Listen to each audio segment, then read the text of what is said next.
All right, it's John Pollock and Robin Black with you. We are counting down to UFC 184. It's coming up this Saturday night. Tons of coverage here on Fight Network with our preview show at 7 Eastern, and it all leads into the pay-per-view, 10 p.m. Eastern time, headlined by Ronda Rousey defending her women's bantamweight championship against a woman who joins us on the line right now from Los Angeles. She is Kat Zingano.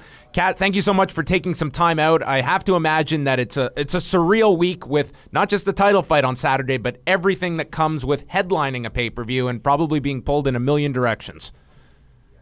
Yes, it's extremely exciting. I couldn't be more grateful.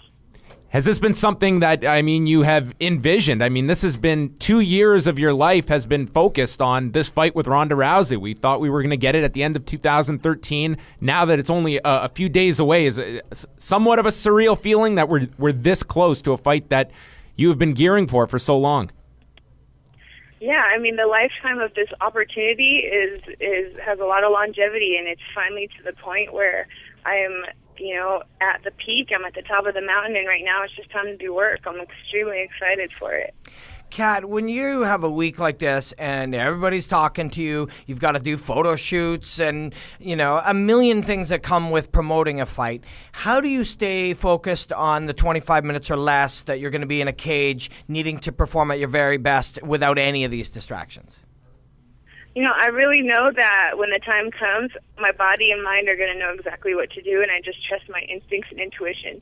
So, to be honest, be sitting in these rooms and going from photo shoot to interview to, getting to talk like nice people like yourselves is actually a nice distraction, Otherwise, I could be sitting here just kind of staring at the ceiling, pining, waiting for weigh-ins, waiting for the moment where the ball drops, and right now, it's fun, it's encouraging, and I appreciate everybody and everything that I'm doing. If nothing else, two reporters from Canada, we are great at distracting people from things. So nonetheless, as you went into this and, all of the coverage that was going to be focused upon you, you're doing the countdown show and all, I'm sure you were aware people were going to be asking you about a lot of incidents that you've had from the injury, your husband passing away. Did you almost have to get into a mental state that I'm going to have to talk about this story, and just kind of pulling you back to what you've been through over the past 2 years? Has it been almost therapeutic to talk about it, or has it been difficult? Any given day is different.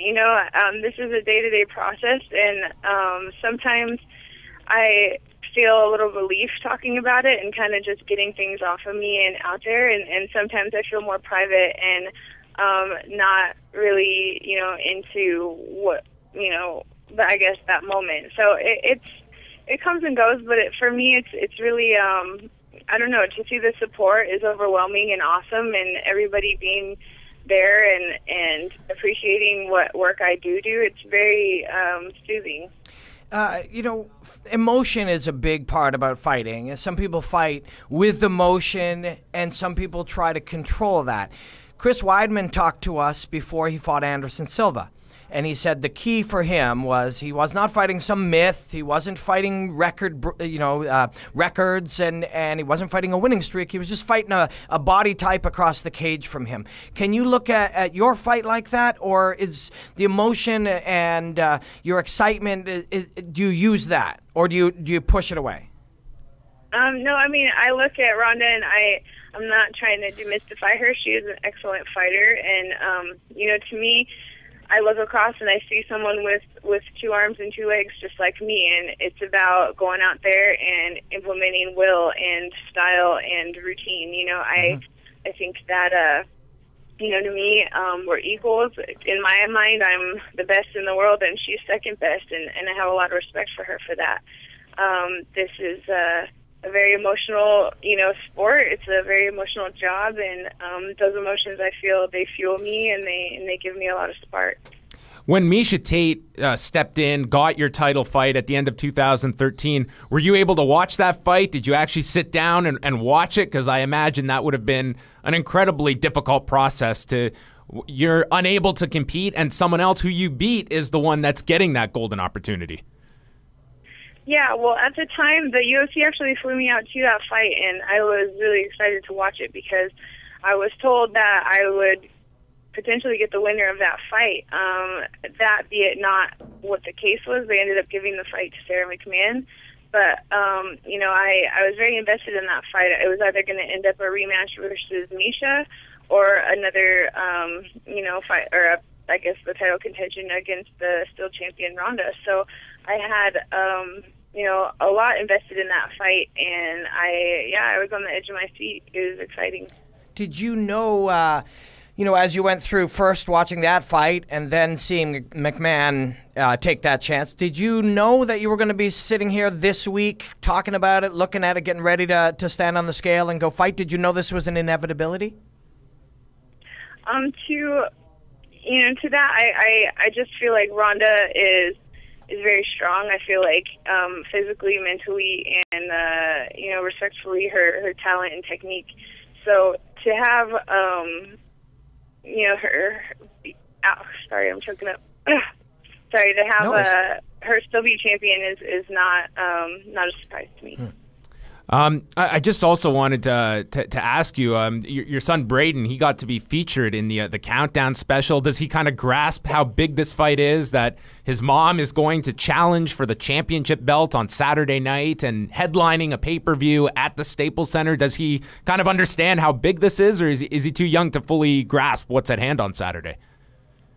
I think he gets the vibe that it's a big deal, you know, especially for this fight, because there's so much wrapped around it, and he's seen a lot of cameras and a lot of people excited. You know, our hometown is buzzing about all this. Mm-hmm. So, you know, at his school, his friends, his teachers, everybody knows, and I think it's sinking in a little bit more to him what exactly my job is and the goals that I have and how I want to meet them. So, you know, up until, you know, within the last couple of years, the sport was really just about personal accomplishment to me and almost more of a hobby sense.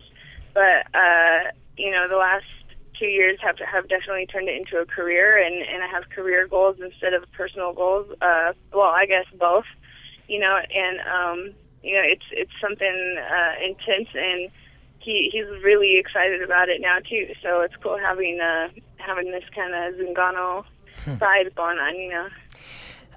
When we look at your fight Saturday night, strategically speaking, let's say you were coaching somebody else to go fight Ronda.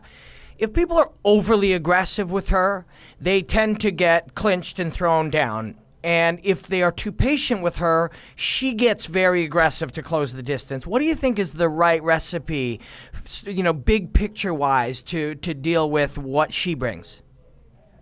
Well, in my opinion, I don't know what everybody else did. I don't know what they thought of or how they wanted to go in and, you know, pregame or whatever. I don't have that. You know, I know that cage door is going to close. I'm going to look across from her, and I just trust that my body is going to know exactly what to do. I don't have any, you know, plan that I'm going to go out and trick her with this or trick her with that. I just know that I'm smart. I fight smart, and it's just time. I'm going to go out there and do exactly what I'm supposed to do, and I trust myself. Has that been a pattern throughout your career, Kat, that you're very much just going to react in the moment? And some fighters, they will plan things down to a T and study tape after tape after tape and just try to almost turn it into a formula, turn a fighter into a formula that they can detect and break down. But at the end of the day, it is two individuals, and you can't necessarily predict what is going to be across the octagon from you on any given night. Yeah, I mean, I feel like that's the most natural way to go fight. You know, is plan for, you know, be prepared for everything. You know, and you know, in my opinion, I like to go out there and be the aggressor. So it's really just about timing and figuring out what goes where, and those reactions. Are my skills up to speed, or, you know, was my training camp something I can be proud of, and I can say yes to all of that. So it's just about implementation. And throughout your career, from your earliest fights till your very last fight, have you always had that ability, and not every fighter has it, but to see things at a speed in which you can allow yourself to process? Have you ever felt overwhelmed or shocked early on in your career, or were you always able to flow within a fight? No, I've always had that good flow. I think I have, you know, genetically a good combination of strength, athleticism, and reaction. You know, so they're all things that I think are all factors that help me in my sport. Yeah, I agree. I mean, that's brilliantly self-aware to really be able to understand when you look at yourself that you have some of those genetic edges to be able to do that. I think that's quite brilliant. Well, Kat, we are very much looking forward to the fight. It's coming up Saturday night, UFC 184, 10 p.m. Eastern on pay-per-view. All the best, Kat, going into Saturday night. We will be watching. All right, thanks, guys. Have fun in there.